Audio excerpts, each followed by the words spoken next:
Latvijā visiem patīk Volvo, arī kaķiem. 4x4 nestrādā pilnpiedziņa. Pieslēdzām kompīti, aizmugurē reduktoru Haldex vadības bloks. Sarežģīti, bet beigts. Pirms kaut ko dara, jāpaceļ augšā, elektrīts pārbauda visus vadus, izvana visu, pārbauda bloku.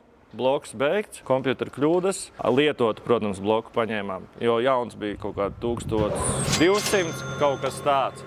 Lietots bija 200 eiro ar PVN. Pieliekam bloku, kļūdas nav, veicām kalibrēšanu, mehāniķis nomainīja viņa. Elektrītis vēlreiz pieslēdz, izbraucam līkumu, viss kārtībā strādā. Šitāda godīga lieta bija pirmo reizi, pārsvarā tas ir ar Volkswagen grupu, kur ir 4Motions. Tur ir tie Haldexu sūkņi, vadības bloki. Volkswagen, das auto. Tur ir tās problēmas, bet tas tāpēc, ka ļoti daudz cilvēku arī netaisa apkopus viņiem. Pārsvarā šitiem ir tikai bēdas ar dzinējiem, turbīnām, tikai cilvēki jau to noteikti zina. Pārējais tā mašīna ir super.